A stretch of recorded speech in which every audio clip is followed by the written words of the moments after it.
Now we'll go over some of the constituent parts of a simple C program. So let's look at this piece of code. At the top, we have a couple of preprocessor directives. So these are indicated by the pound symbol. Then we have a couple of comments followed by the function main. Now every C program starts with the function main. Notice that the main program is encompassed by open and closed brackets. Now within main, after a comment, we have a couple of variable declarations. We're declaring two integer values. After that, we have a couple of standard library functions from the input-output library in C.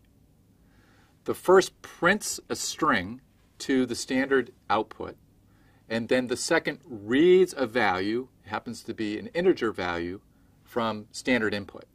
After another comment, we have a loop. This is called a for loop, and we'll see this later on. This loop iterates so long as the condition in the middle is met, and uses this printf library function to print the value of counter to standard output. The closed bracket indicates the end of main, also the end of our program. Let's start with comments. These begin with \** and end with *\\. And as we saw in our example program, these can span multiple lines. Now comments are not recognized within a string. So for example, if we had this string, then we would print that without recognizing the comment. The comment wouldn't be taken away. Now, just as we had with assembly language programs, we want to use comments to help the reader. We want to make sure we don't use these to restate the obvious. At the top of our program, we had a couple of preprocessor directives. So let's look at those. The first was include standard io.h. So this tells the preprocessor that before we enter the compilation process, we need to copy the contents of the header file standard io.h into our source code program. Now these header files typically contain descriptions of functions and variables needed by the program.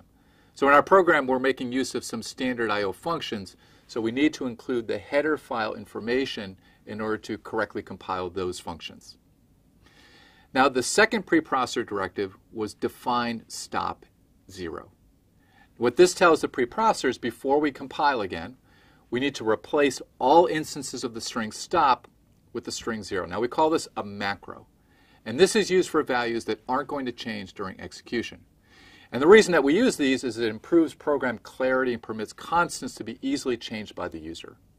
Now we have to recompile though for this change to take effect.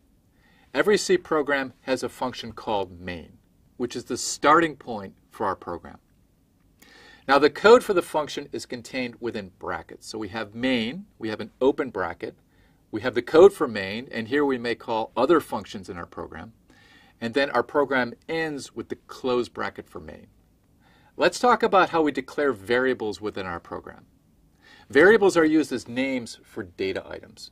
And each of these has a type, which tells the compiler how the data is to be interpreted. Is this an integer or a character or a floating point number? And also how much space it needs. So for instance, if I say int counter versus char, some people say car or care, letter, then I may need different amount of space depending on the instruction set architecture.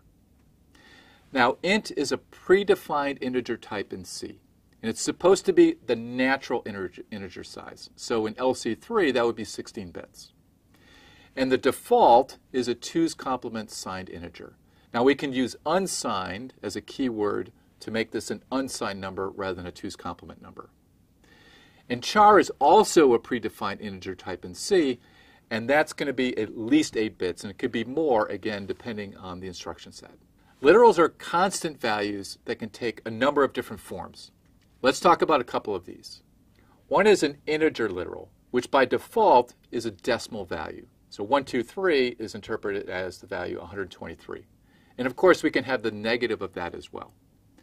Now if we want to represent something as a hexadecimal value, we put 0x before it. So 0x123 represents the hexadecimal value. If we want to represent binary, we can do 0b and then put a string of zeros and ones. We also have character literals. So for instance, if we want to create the character code, so for instance ASCII for the character C, we will put that in single quotes. And we can do special characters such as new line in the same way.